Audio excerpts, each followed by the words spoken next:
الحمد لله رب العالمين والصلاة والسلام على رسوله سيد المرسلين وعلى آله وأصحابه أجمعين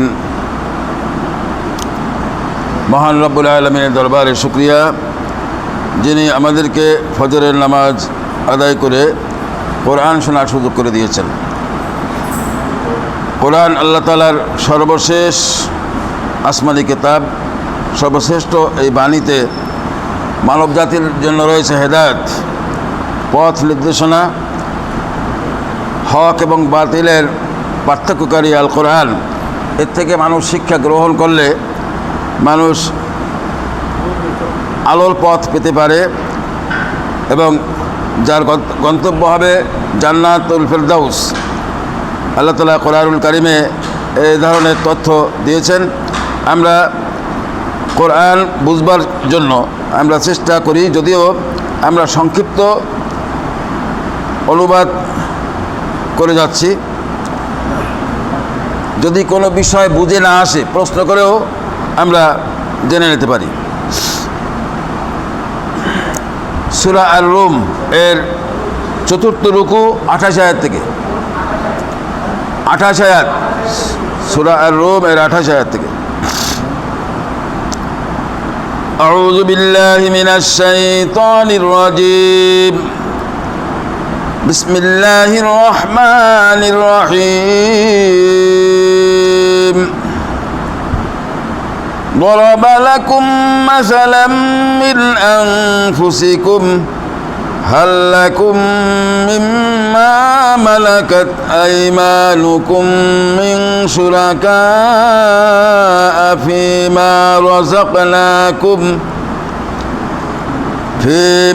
رزقناكم فأنتم فيه سواء تخافونهم كخيفتكم أنفسكم كذلك نفصل الآيات لقوم يعقلون। হে মানুষ, আল্লাহ তাআলা তোমাদের বুঝার জন্যে তোমাদের নিত্যদিনের ঘটনা থেকে উদাহরণ পেশ করছেন। বলতে পারো, আমি তোমাদের যে রিজিক দান করেছি তাতে কি তোমাদের অধিকারভুক্ত দাসদাসীরা সমভাবে অংশীদার? এমন অংশীদার যাতে করে তোমরা এবং তারা সমান হয়ে যেতে পারো। তোমরা কি তাদের ব্যাপারে ততটুকু ভয় করো যতটুকু ভয় নিজেদের ব্যাপারে করো? বস্তুত এভাবেই আমি বোধশক্তি সম্পন্ন সম্প্রদায়ের জন্যে আমার কথাগুলো খুলে খুলে বর্ণনা করি। এখানে শিরকের বিষয় আল্লাহ তাআলা একটা উদাহরণের মাধ্যমে বুঝিয়েছেন যে, হে মানুষ, তোমাদের নিত্যদিনের যে ঘটনা, এর থেকে একটা উদাহরণ দেওয়া যাচ্ছে। তা হলো, আমি তোমাদের যে রিজিক দান করেছি তাতে কি তোমাদের অধিকারভুক্ত দাসদাসীরা সমভাবে অংশীদার? অর্থাৎ মানুষের যে গৃহ পরিচারিকা বা কর্মচারী থাকে, এরা সম্পদে কি অংশীদার হয়? এরা যদিও দৈনন্দিন অনেক কাজ সে করে, একটা বেতনের চুক্তির ভিত্তিতে এই কাজগুলো করে, কিন্তু তারা শরিক নয়, সম্পদে শরিক নয়। তো এই কথাটা যেমন সহজ, তো কোনো মাখলুক আল্লাহ তাআলা শরিক হতে পারে না। আল্লাহ তাআলা একক সত্তা, স্রষ্টা, মালিক, মুনিব, পরিচালক, এই বিশ্বজাহান পরিচালক। তার এই পরিচালনায়, তার এই বিশ্ব ব্যবস্থাপনায় কোনো শরিক নেই, সেইটা বুঝিয়েছেন আল্লাহ তাআলা এভাবে একটি উদাহরণ দিয়ে। এরপরে 29,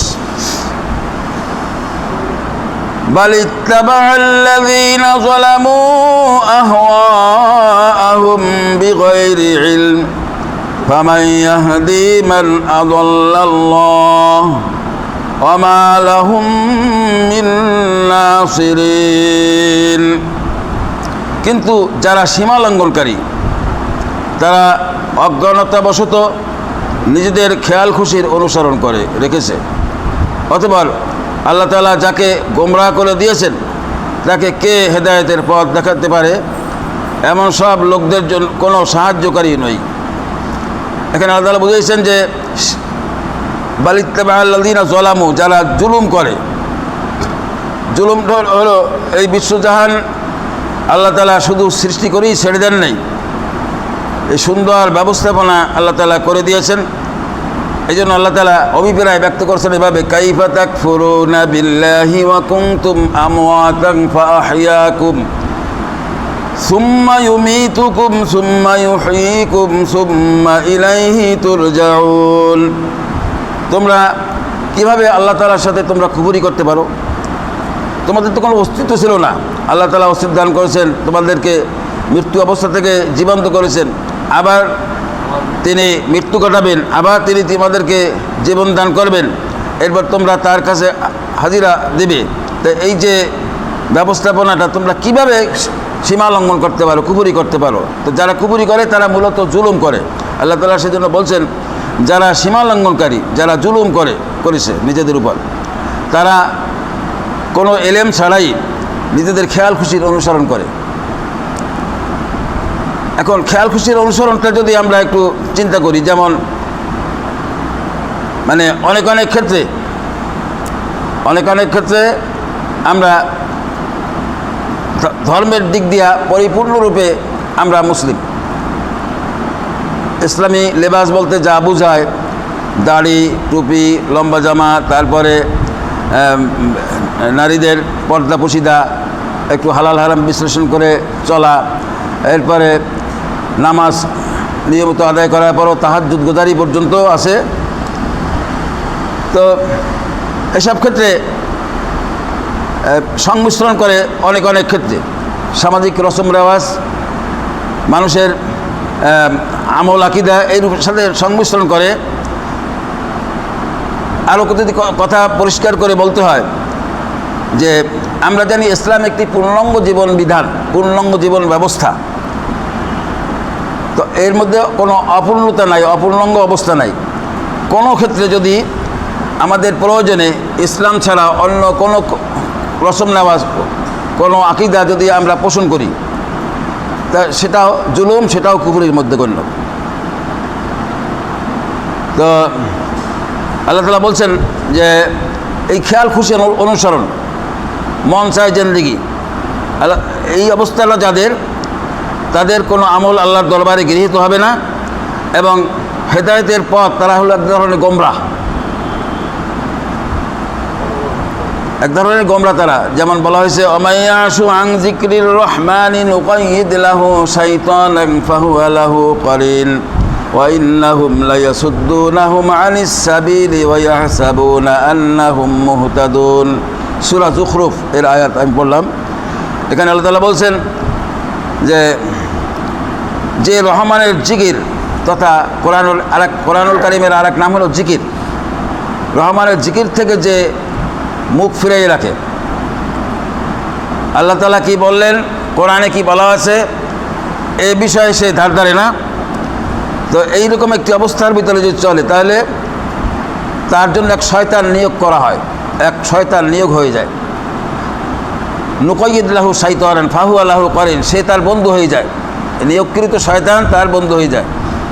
ওয়া ইন্নাহুম লায়াসুদ্দুনাহুম আনিস সাবিল ওয়া ইয়াহসাবুনা আন্নাহুম মুহতাদুন। শয়তান যদি কারো বন্ধু হয়, সে তো ভুল পথে চালায়, অথচ সে মনে করে আমি সঠিক পথে আছি। হুজুররা যাই বলুক, কোরআনে কি বলা হইলো, আমি যেটা বুঝেছি, আমার তো একটা বুঝাচ্ছে, আমি তো পাগল না, আমি তো মূর্খ না, আমার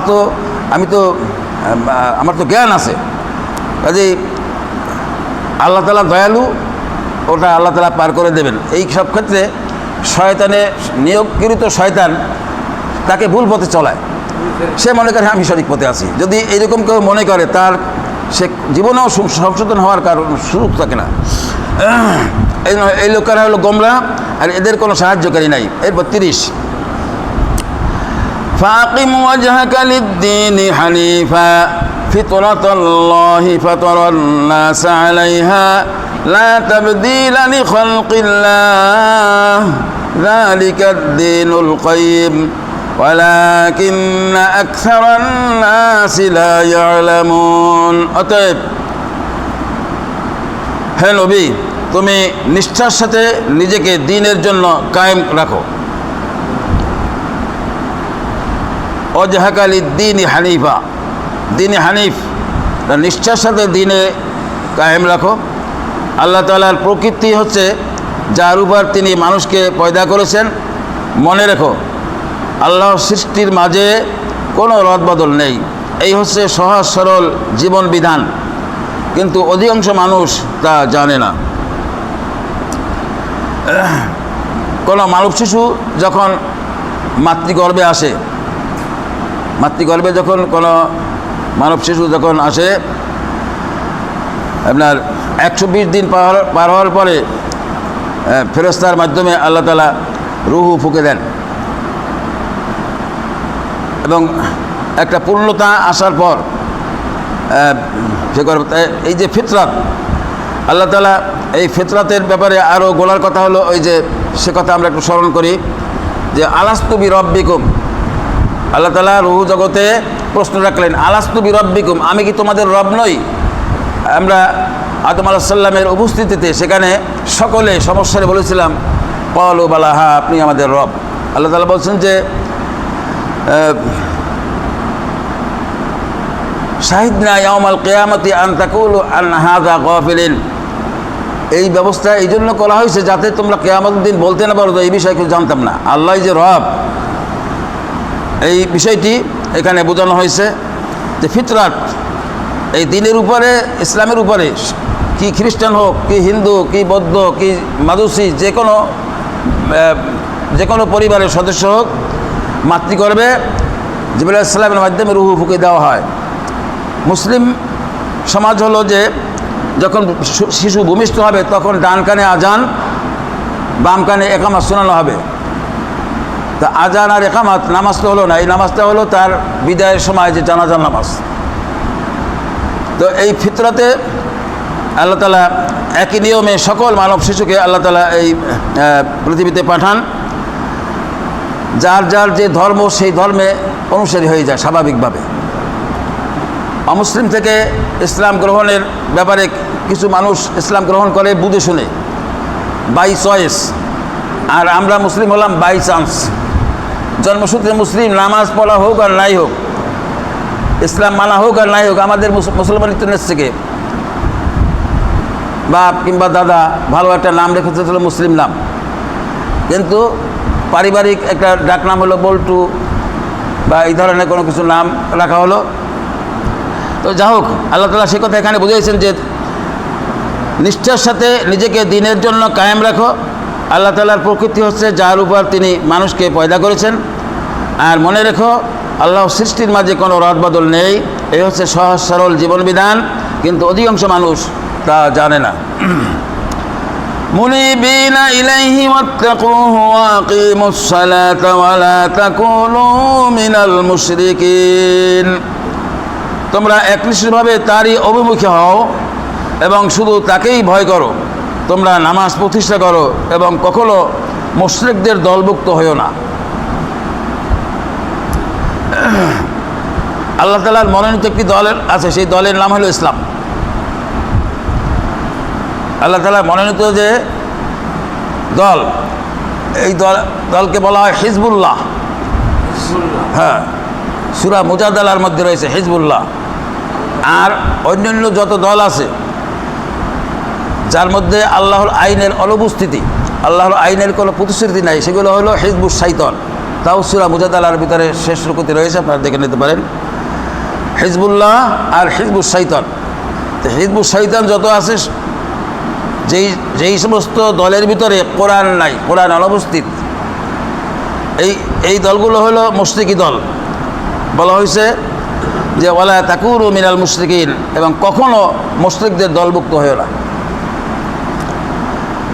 মিনাল্লাযীনা ফাররাকু দীনাহুম ওয়া কানু শিয়া কুল্লু হিজবিন বিমা লাদাইহিম ফারিহুন।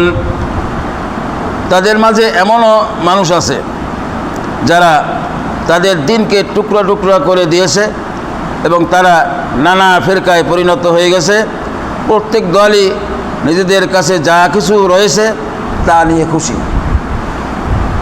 আচ্ছা, এই কথাটার বাস্তবতা দেখেন।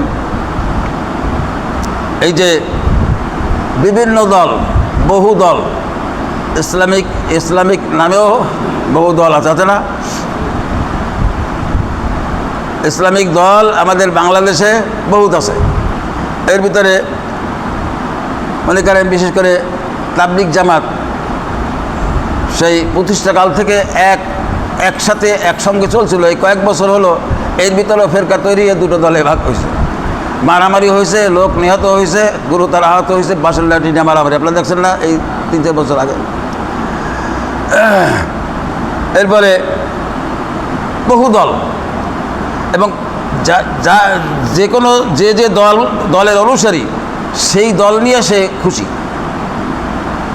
আমি আল্লাহর মেহেরবানিতে অনেক দলে আভ্যন্তরীণ খবর জানার কিছুটা সুযোগ হয়েছে, বিভিন্ন পীর সাহেবদের দরবারে যাওয়ার সুযোগ হয়েছে।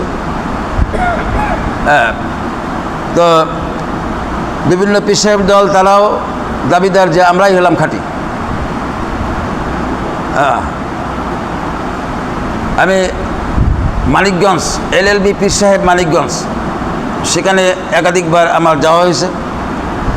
ফজরের নামাজের এরকম জামাতে, বড় জামাত, ফজরের জামাতে নামাজ আদায় করতেছি, এরকম আওয়াজ ভেসে আসছে, আব্বা। আবার এরকম আওয়াজ ভেসে আসতেছে, সোনা বন্ধু তুই আর আমি, তুই আর আমি, তুই আর আমি। আমাকে যারা উদ্বুদ্ধ করে নিয়ে গেছে তাদেরকে বললাম, এ কী হলো? বলতে বুঝবেন না হুজুর, আপনি বায়াত হন, তো এই যে কি হৃদয়ের ভিতরে কি আগুন জ্বলে এটা আপনি এমনি বোঝানো যাবে না। বায়াত হন, বায়াত হলে বুঝতে পারবেন এর এসকে এরকম করে। আবার কোনো কোনো পীর সাহেবের দরবারে আছে ওই যে প্যান্ডেল থাকে, প্যান্ডেলের বাঁশের খুঁটি বাইয়া তারপরে উপরে উঠে ধুম করে গাড়ি পড়ে। আপনার মনে হয় এই দৃশ্য দেখেছেন, নাম বললাম না। এরকম এক জায়গায় এক রকম। আবার কোথাও আছে আল্লাহ ধন রসুল দিয়া আল্লাহ গেলেন খালি হইয়া, রসুলের ধন খাজায় পাইয়া রয়েছে আজমিরে, আল্লাহ রসুল দুইজনে বসিয়া নিরালে প্রেম শিকলের মালা গাতেরে। তারাও মনে করে আমরা সঠিক পথে আছি। এক শ্রেণী আছে লম্বা লম্বা চুল, লম্বা লম্বা চুল, দাড়ি, গোপ, কিছু খাইতে হলে গোপ ওরকম মুসো করে খেতে হয়। ওদেরকে নামাজের কথা বললে ওরা বলবে যে সিজদা দেবো কোথায়, সব জায়গাতে শয়তান সিজদা দিয়ে নষ্ট করে দিচ্ছে। এই জন্য এক জায়গার এক রকম কায়দা এবং সকলের দাবিদার যে আমরাই হক পথে আছি। তো আল্লাহ তাআলা বলছেন যে প্রত্যেক দলই নিজেদের কাছে যা কিছু রয়েছে তা নিয়ে খুশি। বাস্তবতা রয়েছে না? আমাদের দেশে যত দল আছে তার কাছে যদি জিজ্ঞেস করেন যে আমরাই তো হকের পথে আছি, আমরাই সঠিক, ওই যে 73 দলের এক দল জানা যাবে সেই দল হলাম আমরা, সবাই দাবি করবে। কিন্তু আমাদের নির্বাচন করতে হবে যেই দলে কোরআন আছে সেই দলে আমরা আছি, যেই দলে কোরআন নাই সেই দলে আমরা নাই। কোরআনহীন হৃদয় হলো শয়তানের ঘর। যেই দল কোরআন প্রতিষ্ঠার জন্য চেষ্টা করছে, কর্মীদেরকে গঠন করে কোরআনের আলোকিত করার চেষ্টা করে, সেই দলটি আমরা সঠিক মনে করে নিতে পারি। এখন তো আর ওহী আসবে না, ওহীর পথ বন্ধ। এরপরে 33, ওয়াইযা মাসান্নাসা দুররুন দাউ রাব্বাহুম মুনিবিনা ইলাইহি সুম্মা ইযা আযাকাহুম মিনহু রাহমাতান ইযা ফারীকুম মিনহুম বিরাব্বিহিম ইউশরিকুন। মানুষদের যখন কোনো দুঃখ দৈন্য স্পর্শ করে তখন তারা আল্লাহর দিকে বিনীত হয়ে তাদের মালিককে ডাকতে থাকে, অথবা যখন তিনি তার দয়া ও নিয়ামতের স্বাদ উপভোগ করেন তখন সাথে সাথে তাদের একদল লোক তাদের মালিকের সাথে অন্যদের শরীক করতে শুরু করে। একথা হলো বাস্তবতা। মানুষ যখন কঠিন বিপদগ্রস্ত হয়ে পড়ে, মনে করেন গাড়ি অ্যাক্সিডেন্টের পথে, মানে নিয়ন্ত্রণ হারাই ফেলছে, ব্রেকে কাজ করছে না, তখন সেই কয়েক সেকেন্ডের সেই মুহূর্তটা একেবারে খালেস দিন এসে প্রবেশ করে। আল্লাহ বাঁচাও এর থেকে, কোনো গাছের সাথে মেরে দেবে, না হলে নদীতে পড়বে নিয়ে, অথবা কোনো ঝড় তুফানের সময় কোনো স্টিমার বা লঞ্চ, এই যাত্রীরা দেখতেছে যে এক এক হাওয়ায় লঞ্চ ডুবি ডুবি হচ্ছে, কাত হয়ে যাচ্ছে, পানি উঠতেছে। এই সময় যে খালেসভাবে আল্লাহর কাছে মাথা নত করে দেয়, পরক্ষণে বলে যে আসলে ড্রাইভার বা এই চালক বিচক্ষণ ছিল বলে বেঁচে গেছে। হ্যাঁ, কেউ বলবে যে আমি আমার পিসাবের খুব স্মরণ করছিলাম, তাই পিসাব হয়তো মানে আভ্যন্তরীণভাবে বাঁচাই দিয়েছে। এই ধরনের শরীরটা শুরু করে। আল্লাহ তাআলা সে কথা জানেন, বলছেন যে মানুষ যখন বিপদগ্রস্ত হয় এবং বিপদে পড়ে যখন আল্লাহকে ডাকতে থাকে, তখন আমি আল্লাহ যখন তাদেরকে বিপদ মুক্ত করে দেই, তখন সে শিরক করা শুরু করে। এই রুকুটি আরও বড়। আমরা এই পর্যন্ত আজকের তেলাওয়াত রাখি, বাকি অংশ আবার পরে বলবো ইনশাআল্লাহ। আমরা দৈনন্দিন তেলাওয়াতে বেশি সময় নেব না, যতটুকু আমাদের আমরা ধৈর্য সীমা অতিক্রম করব না। এর ভিতর থেকে আমরা মহান রব্বুল আলামিনের বাণীর থেকে শিক্ষা গ্রহণের মাধ্যমে আমাদের ঈমানি চেতনাকে জাগ্রত রাখার চেষ্টা করি। আমা তৌফিক ইল্লা বিল্লাহ। আসসালামু আলাইকুম ওয়া রাহমাতুল্লাহি ওয়া বারাকাতুহু। আল্লাহুম্মা সাল্লি আলা মুহাম্মাদিন।